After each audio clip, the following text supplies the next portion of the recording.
Go ahead. Thank you very much, Tracy. Can you guys see everything in full screen? Yeah. Wonderful. So good afternoon, everyone. Thank you for taking some time out of your day to join us. As Tracy said, we're going to go through some different multifamily residence type ventilation strategies. I'll jump to our objectives slide here. Today, we'll spend some time talking about energy code changes and trends, how those pertain to different design requirements, products on the market, go through some detailed UL requirements as it relates to different various ventilation strategies. We will jump into some control options for apartment unit ventilation, and then talk about some design considerations and duct layout impacts, how particular units are installed, and just a few different variables related to that. So again, my name is Craig Kuski. With me today, I have Brian Magnuson, who will also be chiming in to present some of the content today. Brian is the product manager of our ceiling exhaust business unit group, and he's been with the company for approximately 7 years, holding various roles up to where he is now. So actually, introducing Brian, I think I will have him take this first slide as we jump into the codes and trends section. Yeah, thank you, Craig. So one of the things that we wanted to hit on here as we get setting a baseline for residential ventilation and bathroom exhaust fans in particular is the UL standard that dictates product safety for ceiling insert exhaust fans. Those are under the scope of UL 507. There are some recent changes that were put into place in that standard that require how these fans are thermally protected. So in the event of a locked rotor or a plugged wheel that's built up with lint and dust, that they go through a little more additional testing or have different protective measures to ensure that what you see on the image here doesn't occur. There was a rash of incidences over the last several years, all linked back to the thermal protection of certain types of PSC motors. What that standard does, though, is a couple of really big challenges for the industry, in addition to the fact that we are improving the product safety, which is by and far the most important. It does create an easier path for bathroom exhaust fans to be certified to this new standard if they use a EC DC motor, or what we commonly call as very green. They get a couple of passes in the testing process due to the just inherent characteristics that an EC motor can have, an electronic thermal protection that will shut the fan off in the event of something getting too hot, that is more reliable than some of the mechanical means that are used today. The biggest change is normally that UL and other organizations will allow products that are already certified to the standard to continue to be manufactured and sold. This particular change does not have a grandfathering clause. So a product made today can be sold and manufactured up until November of 2024. And at that point, you will either have had to go under some significant life safety testing or be phased out. So UL will not allow products manufactured after November of 2024 to bear the UL label if they don't meet these new requirements. The biggest impact there is you should see and will see a lot of products in this space that utilize EC motors. Go to the next slide, Craig. When we look at some of the trends in codes and standards, switching away from the UL side of things, the Inflation Reduction Act and IECC 2021 have created a lot of changes in multifamily construction. The Inflation Reduction Act is given a significant amount of funding to states, up to $1 billion for states who implement the latest energy codes, IECC 21 specifically. What that does is provides tax credits, funds to help training to implement these new codes, and allows local municipalities to apply for additional grants above and beyond that $1 billion that's available for states today. They also expanded funding for the Energy Star multifamily new construction program. When you look at the requirements of that program, it's very similar to just meeting IECC 2021. And that by meeting the requirements of that Energy Star program for multifamily, developers, contractors and owners can earn up to $2,500 per apartment unit in tax credits. So when you think of a 300 to 500 unit apartment building, that is not a small chunk of change. And I would expect that there is going to be some sort of secondary market for these tax credits created to help fund buildings. And as we're looking at some of the interest rate things, I think this will be a very, very popular means of helping reduce costs in starting new apartments. But again, up to $2,500 per apartment unit to meet some pretty minimal incremental increases in energy efficiency. And within all of these programs, there's an emphasis on improved indoor air quality in addition to that energy efficiency, especially in multifamily buildings. So when we look at that multifamily program that Energy Star runs, and the newest versions of IECC, the 2021 version, the biggest change that you'll see is that ventilation rates in dwelling units needs to be verified. And that's generally by an independent third party. Someone needs to go in and either do a sampling, or some inspectors will require every unit. They'll have to go in and actually measure the airflow, take a barometer, take a flow hood, take something and take static pressure measurements and go in and balance and verify that the outdoor air requirements are being met per apartment unit.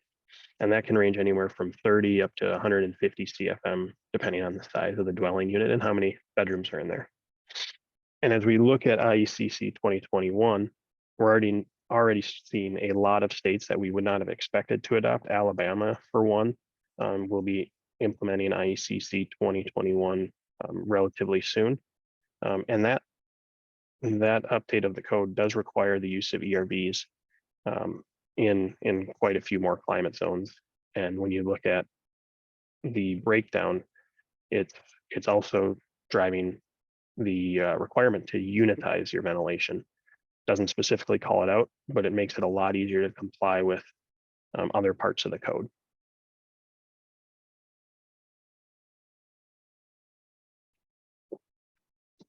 Thank you, Brian.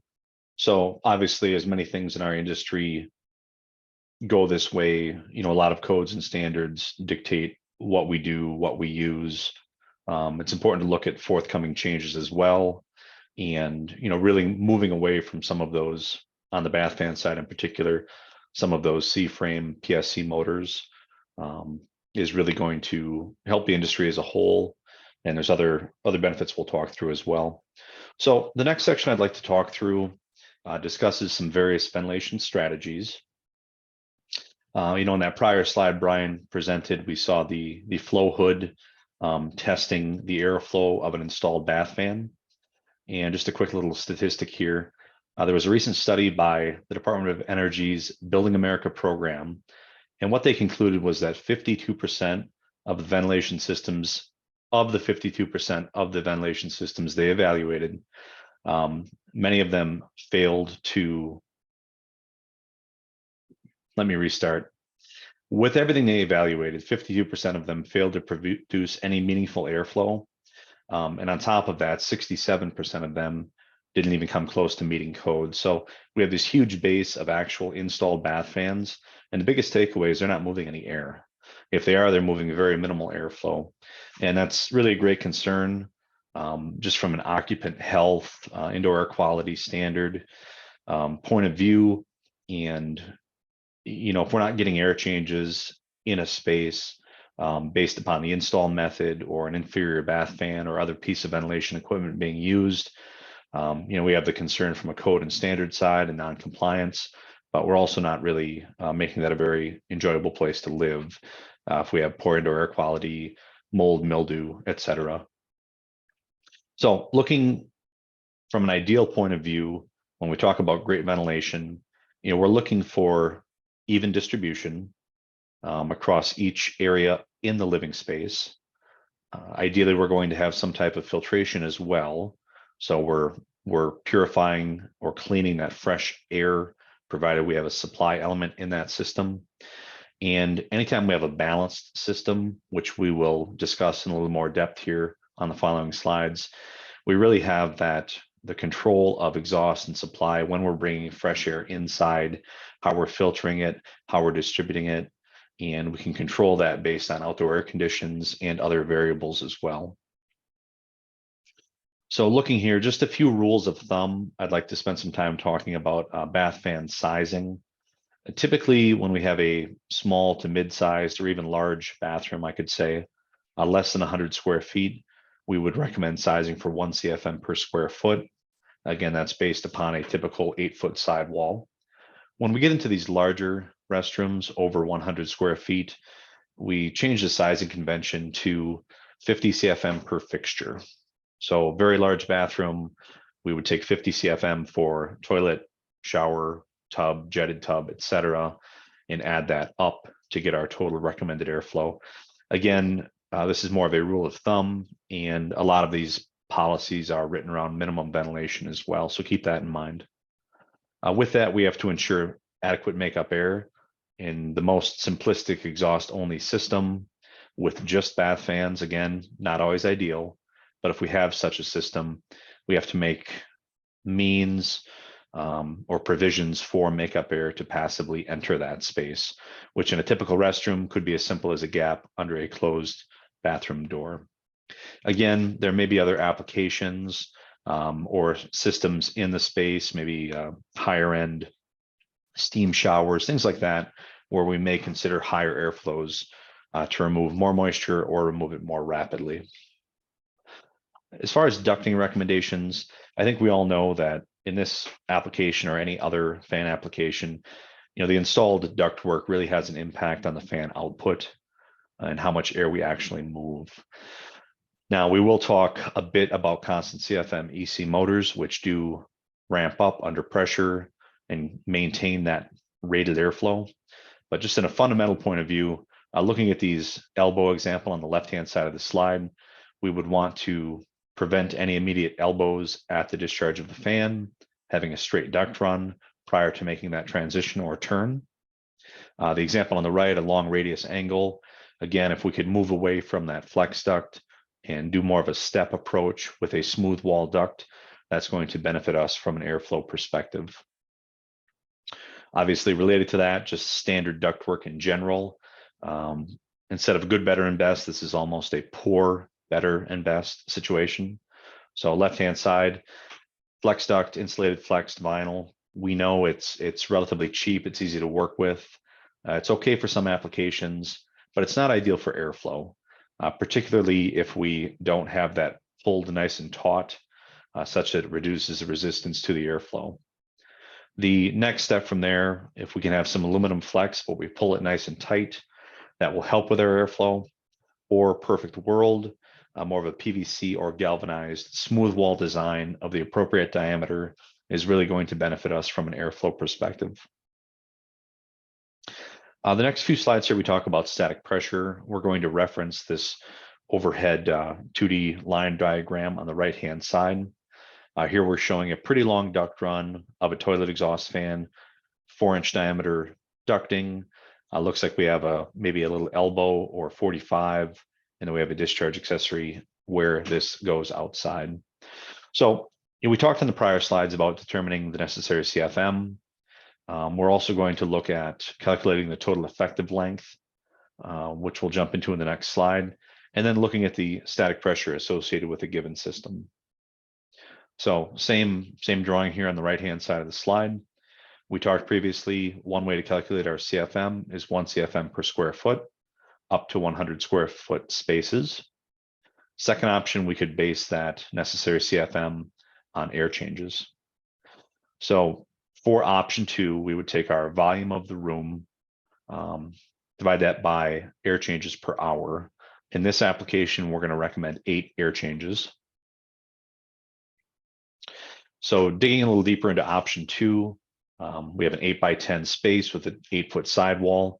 So we have our cubic area of the space. minutes per air change at 8 air changes recommended per hour. That's 1 every 7.5 minutes. So accounting for the cubic area and our desired airflow rate or air changes per hour, we would look at about 85 CFM for this application. Now back to option 1 CFM per square foot, that's going to get us pretty close. The second bullet point we talked about was looking at our total effective length. So again, we're showing the same diagram on the right-hand side. And for this example, we're taking the linear duct run into account, but we're also equating any elbow, transition, roof or wall cap. We're equating that to an additional duct run length. So looking at this table in the upper left-hand corner, let's say we have our 4-inch diameter. If we're using smooth metal duct, that's our same linear length. If there's 30 or 40 feet, that's all it is. If we're switching to a less desirable flexible duct, we're going to put a 2 times multiplier on that for the total linear length, or I should say total effective length in that case, to account for some of those losses in performance. Continuing down each row here, we would take a roof or wall cap. So we probably have a discharge accessory of some kind, likely with an integrated backdraft damper. In this case, for our application, we will add an additional 30 feet of effective duct length. You'll see there's some additional adders here for 45s and 90s. And we're kind of jumping through this section here, but I just want to really lay out, what's happening here from a design point of view, getting to an actual installed scenario. So left-hand side, as designed, they were using smooth wall duct. So over here, we took our actual linear length. To make our total effective length, we added on flex duct. We added on some additional accessories and or twists and turns. And we looked at our friction loss per 100 foot of duct run, and we get to a static pressure of 0.37. Now, in the real world, for whatever reason, maybe another trade came in, they had to change their ducting a little bit. They chose flex duct. So we took a 2 times multiplier on that for our actual linear length, and we got to 124 feet of total effective length. So bottom line here, they've switched to flex duct. Now we're at a static pressure of over 1/2 inch. At that high of a static pressure, many fans in the market will fail to perform. So really driving that home, again, 80 CFM at 0.37 is how it was scheduled.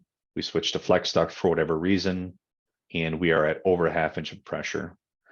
Beneath on this table, you'll see that many bath fans on the market only test and certify data at a 1/10 inch of pressure and a 1/4 inch of pressure. At a 1/4, this very popular fan model only gives us 60 CFM.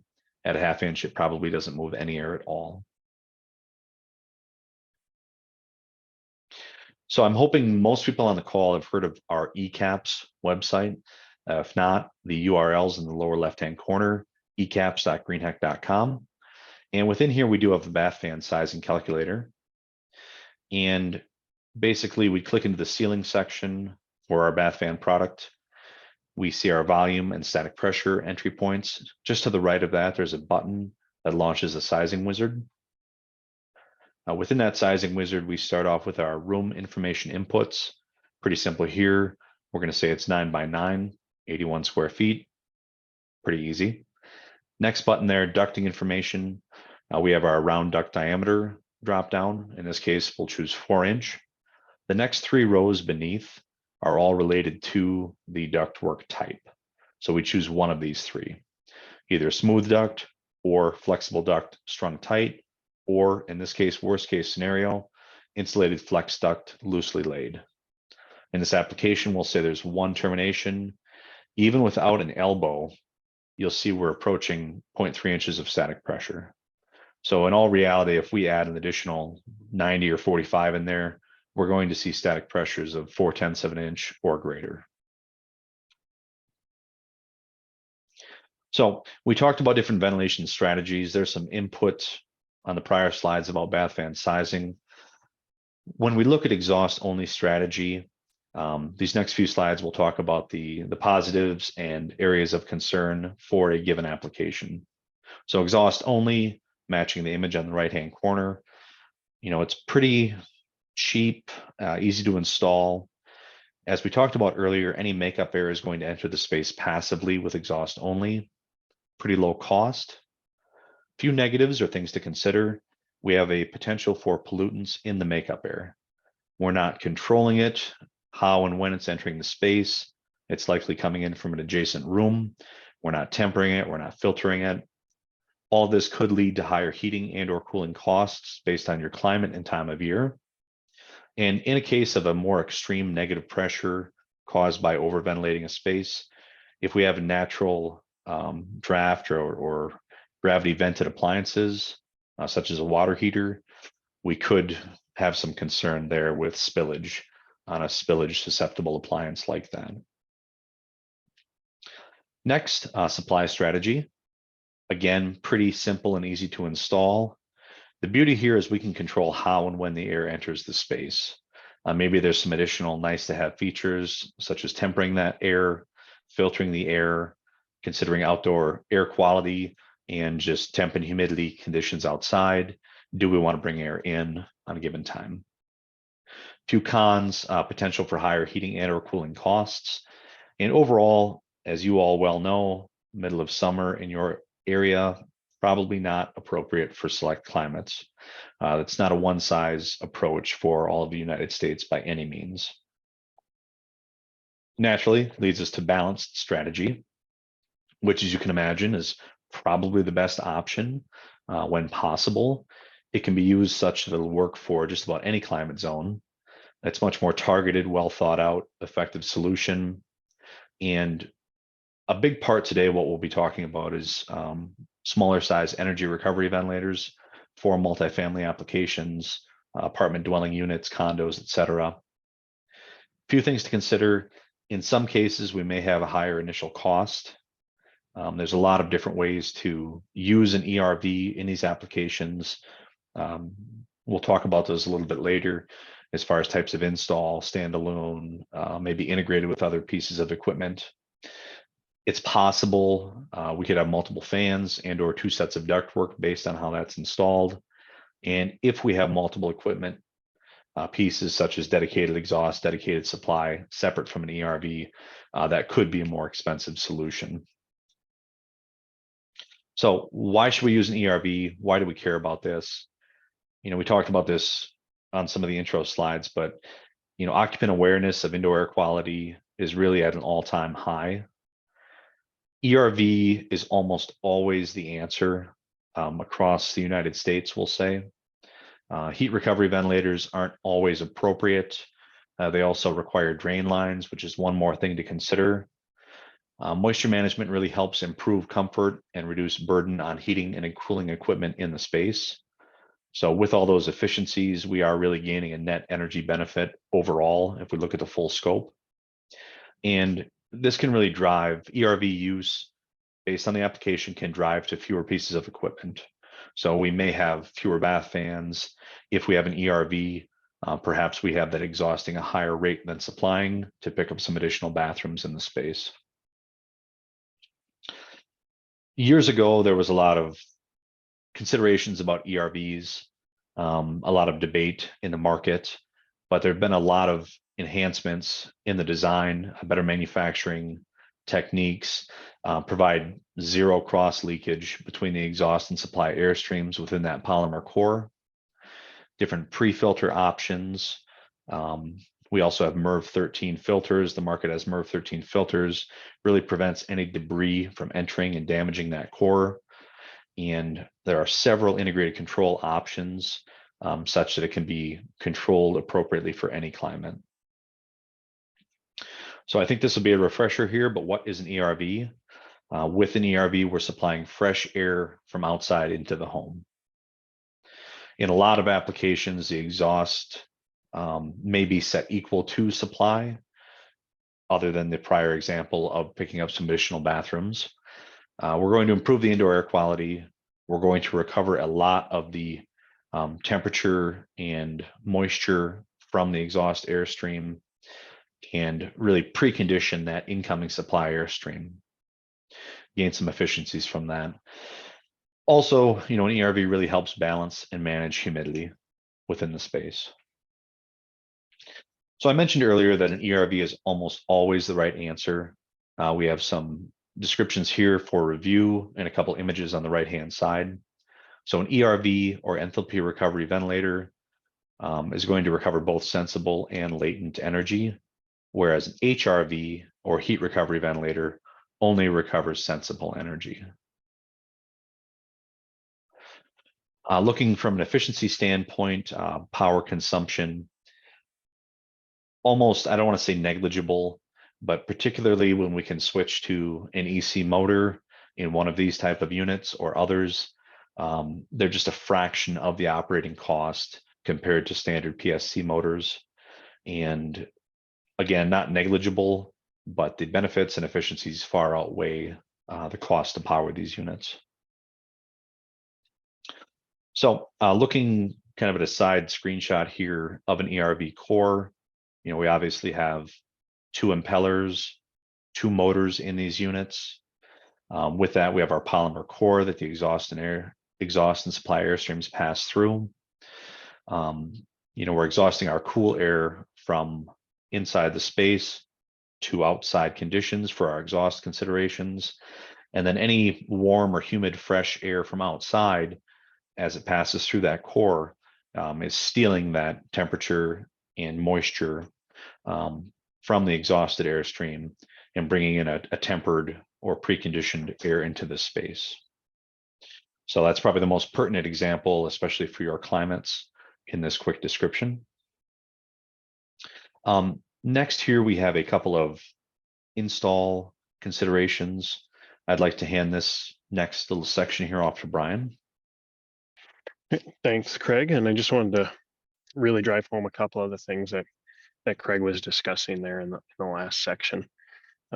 We're really trying to figure out ways and provide solutions for meeting the outdoor air requirements in multifamily. So that can mean anywhere from a constant outdoor air rate of 30 CFM provided by an exhaust fan, all the way up to, again, that 150 CFM. And again, it's a requirement of the IMC section 403. We have the residential, a snapshot from the residential section, but the commercial section as well, depending on building height. If it's low or high rise, you're going to have similar just outdoor air requirements that can be done in a multitude of ways, as Craig showed. With ERVs becoming more and more commonplace in the US market, we did want to just highlight a couple of the different ways that these can be installed and designed. So the first method here, you have a simplified installation. This is essentially pairing the energy recovery unit with the air handler. It's generally the most cost-effective way to do this, but the fresh air is supplied into the cold air return prior to the filter, and the exhaust air is pulled from the return air side as well.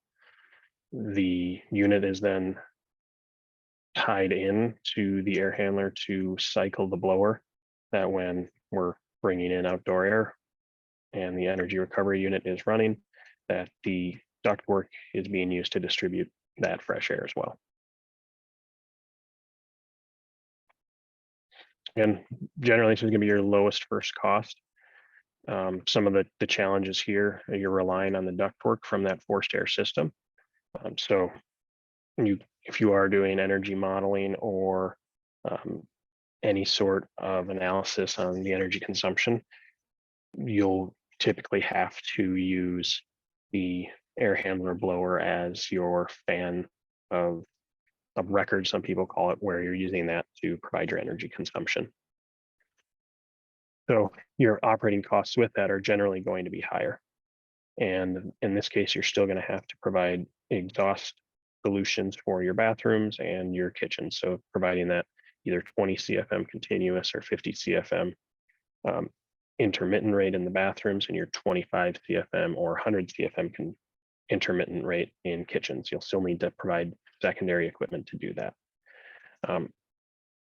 There is another version of this simplified installation that does reduce some of the complexity of tying in with an air handler, you can install this in a similar location, have your exhaust air pick up from a common space, and then dump your fresh outdoor air near a cold air return.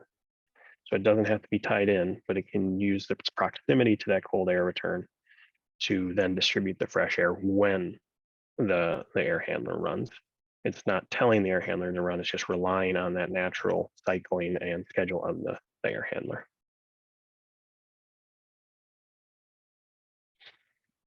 So our next option here is a partially dedicated installation. This is where you're able to pick up exhaust from different parts of the building and the living space. So your bedrooms or your bathrooms, your kitchens. And then you're using the existing ductwork from the air handler to distribute the fresh air. So it's only a couple additional runs of duct rather than a fully independent system. Again, just another method here of distributing that fresh air without having to have a full standalone duct system. Again, your cost savings comes here by being able to eliminate that, potentially eliminate the kitchen exhaust equipment or the bathroom exhaust equipment. The challenge, again, you're relying on that ductwork from the forced air system to distribute. And then again, you're still requiring that air handler blower to run, causing potentially higher energy consumption. Now, this is, if we're looking at a purely indoor air quality and occupant comfort standpoint, your fully dedicated installation is generally going to be your best option. You can provide the fresh air to the places it's needed. Generally, you're going to have that in your bedrooms and common spaces, and then you're going to be able to pull your exhaust from the places it's needed, if that's kitchen, laundry room, bathrooms, other areas that are deemed. You're going to just have more control over that ventilation. The challenge here is you're probably going to have your highest first cost because you will have a dedicated duct system for it. However, by being able to replace bath fans, kitchen exhaust fans, you're able to potentially lower your overall cost, eliminating a couple additional pieces of equipment and completing more with one piece. This is going to be your lowest operating cost because you're not forcing the air handler to either continuously run or cycle. And you'll have your best benefits on the comfort side.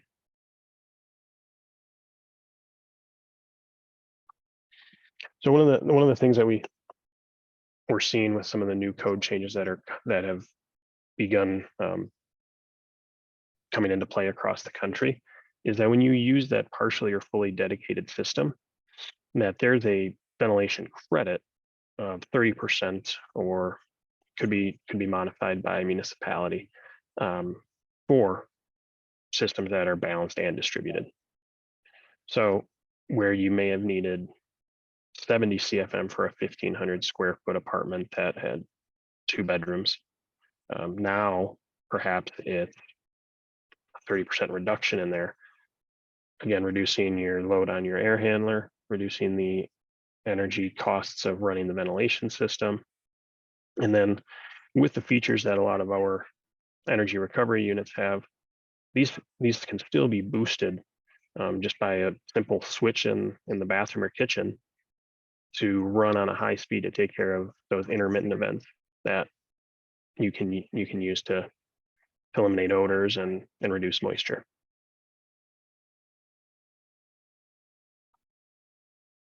A couple different methods of mounting. So when we're looking at these, wall mounting is a very common one when there's a mechanical room. So you put it up against the wall, make sure you give yourself enough swing for the door.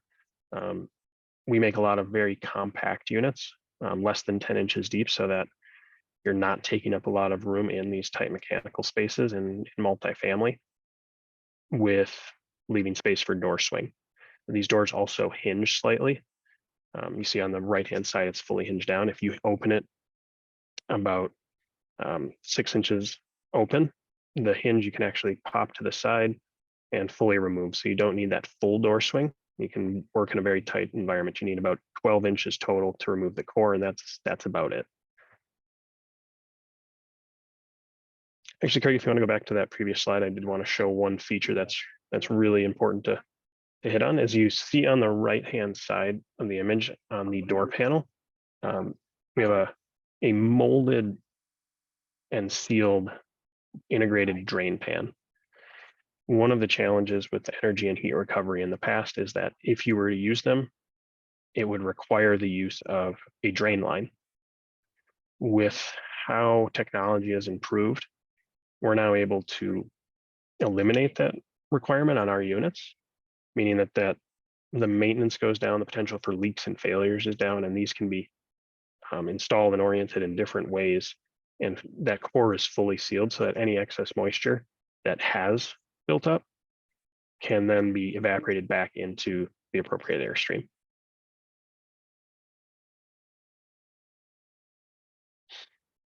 Another very common installation, especially in multifamily, where we have a lot of limited space that is offered to us when we're doing layouts. So we've got an overhead mount. Our units here, you're looking at what we call our sink 110. This unit is under 10 inches deep, so fits right in between your ceiling trusses and can be installed in this ceiling mount configuration that you're seeing here.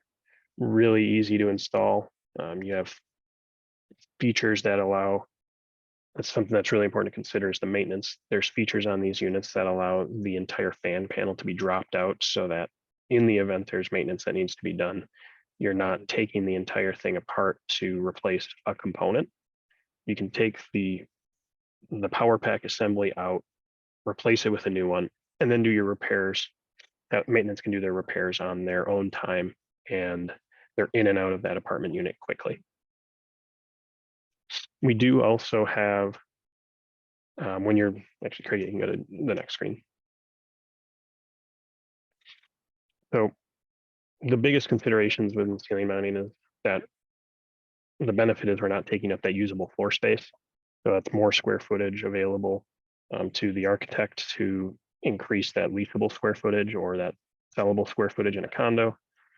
By putting in the ceiling, you're able to reduce elbows in the ducting, so that's less static pressure, less noise.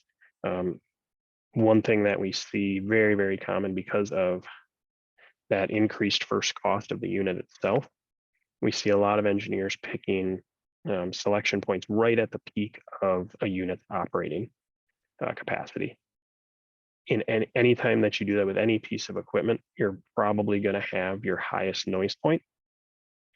So it's always important to, if you're going to do that, make sure that the static pressure is down, because even though these things are incredibly quiet, they're insulated housing. In the dead of night, if this thing is running, if this ERV is running at 125 CFM at ½ inch of static pressure, 3/4 of an inch of static pressure, there's somebody that's going to hear it. It won't be everybody, but you will have someone who hears it and potentially complains. Another consideration is that when you keep it in the ceiling, it's kept out of sight.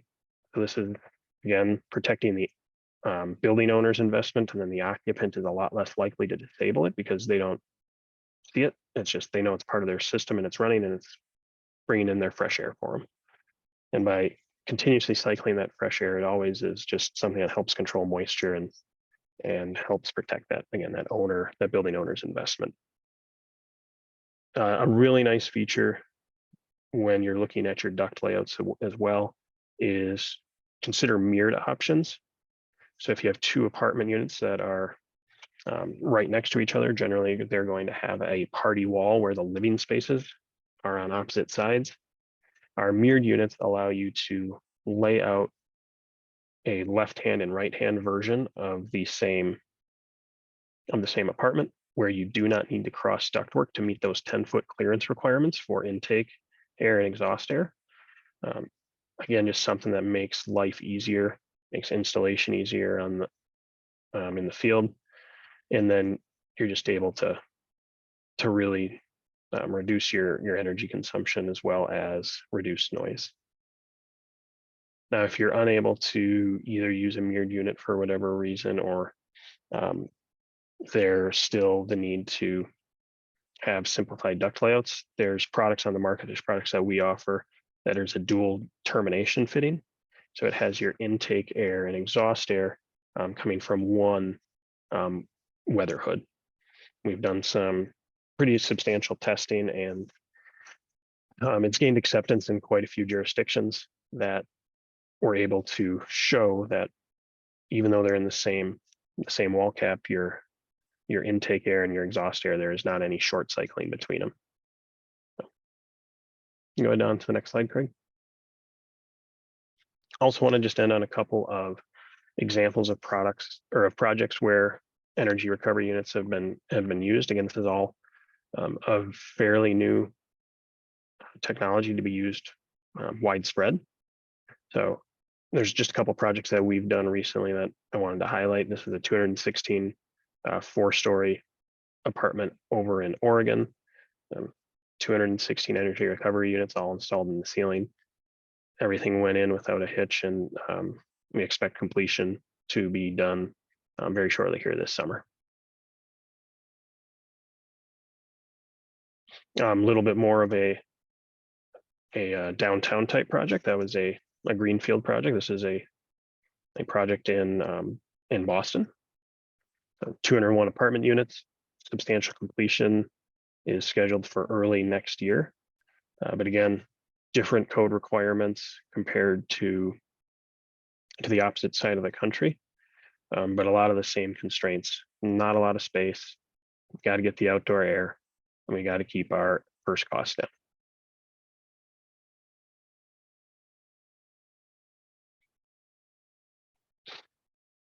Wonderful. Thank you, Brian. So we'll have a quick little recap here, and then we have some more product specific content to go through prior to some questions. So recapping today's presentation thus far, we talked about significant tax credits being available through the Inflation Reduction Act. With that, there's a lot of opportunities to qualify for those and help offset other costs as well. We talked about occupant health being, first and foremost, and the comfort associated with that too. Really at an all-time high. People are starting to care about the air they're breathing a lot more. We take a lot of breaths every day, and we need this to be safe and healthy. Also, verified performance is key, particularly with some of these tax credits as well. We also spent some time discussing the static pressure associated with a lot of these real life product installs. So for a variety of reasons, sometimes people have to switch their ducting to a flex duct or something that really puts a stress on a lot of the equipment on the marketplace. But anytime we can use constant CFM EC motors, be it in bath fans or these energy recovery ventilators, it's really going to ensure performance under pressure, and we're going to get those air changes that we're after. So jumping into some product specific stuff here with Greenheck, I want to briefly talk about our ERV line. The far left-hand side, model Assure 120. So beneath that, you can see the performance range of each unit. This particular unit does have PSC motors. It's most affordable solution, but still provides that balanced ventilation. The remaining three, model Sync SYNC, we show the Sync 110 and Sync 270 on this slide. We have our performance ranges here, very efficient, balanced solutions. We also, again, not for your market necessarily, but have different cold weather certified ratings on these units. Leading us to our Sync 180. So again, kind of a nominal CFM performance of 180. And this is one of our most common units. Again, we have the benefits of those EC motors, performance under pressure, tested and certified at high static pressures associated with real life installs. With that, what we have to get the most value out of the Sync 180 and other models is our Precision Sync wall controller. So this device itself, obviously we talked about, we don't want tenants to turn things off. So the device itself could just be used for commissioning. could be flashed and programmed into the memory of the device, and one or two of these controllers could commission a whole building. But basically, with the Sync 180, it has an auto balance feature with this accessory, and it will tell us our max exhaust and supply airflow for that given install.